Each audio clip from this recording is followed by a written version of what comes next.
Good afternoon, and thank you for joining us for this hearing of the Joint Economic Committee. The American labor market, which we'll be discussing today, is strong. The current economic expansion is the longest that we've encountered in all of U.S. history. Our unemployment rate has remained low, at or below 4% for the last 20 months, and staggeringly, encouragingly, it continues to fall. Average wage growth has, of course, slowed down a bit, but it remains strongest for many workers who in the past have been paid less well than others. The gains have been broadly shared. African American and Hispanic unemployment rates are today at all-time historic lows. Female labor force participation is approaching an all-time high, and analysts speculate that we still, at this moment, have yet to reach full employment. Yet behind these indicators of very significant, robust economic strength, there lies a worrisome long-term trend. What Nicholas Eberstadt at the American Enterprise Institute has called an invisible crisis. Many American men are leaving the workforce altogether. Though on the rise, the employment-to-population ratio for prime-age men, those between the ages of 25 and 54, is near levels that we haven't seen in this country for decades, since the Great Depression, in fact. Even in today's really strong, unusually good labor market, we see that once-taught connections to the workplace have not only started to slacken, but they've also started to fray.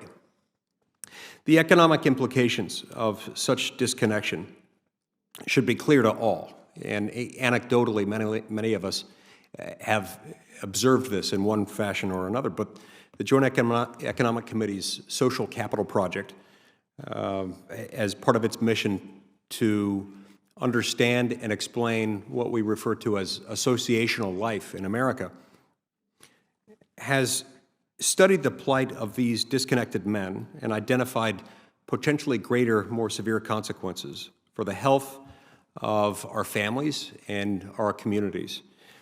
In its report, which bears the title Inactive, Disconnected, and Ailing, a portrait of prime-age men out of the labor force, the Joint Economic Committee's Social Capital Project found that disconnected men are more socially isolated and they're less happy,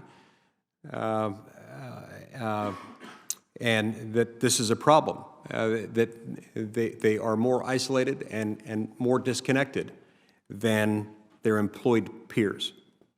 At the community level, the disappearance of work can lead to depopulation, brain drain, and the decline of institutions of civil society. If we are to expand opportunity by strengthening families, by strengthening communities and other institutions of civil society, then we have to devote our attention to work, a means of supporting ourselves and our families, a source of meaning and of purpose, and a site for affirming and satisfying and connecting relationships. I hope our discussions this afternoon will give us something of a clearer sense of how to connect more Americans to this wellspring of opportunity and connectedness that we need so much in our society for it to thrive. At this afternoon's hearing, we'll seek to better understand the forces shaping the labor market and Americans' connections to that labor market. A variety of reasons have been offered to explain why fewer Americans in their prime years are entering the workforce.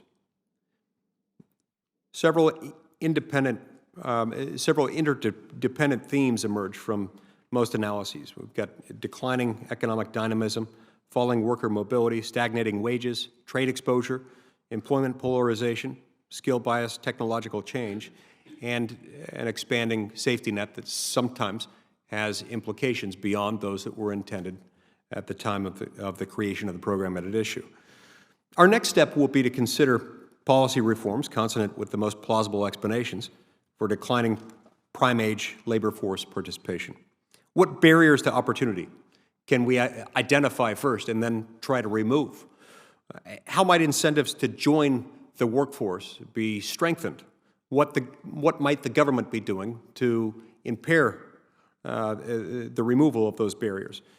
How might we more smartly invest human and social capital to create new opportunities? Possible solutions may involve reforming the safety net, modernizing labor regulations, and increasing wage growth.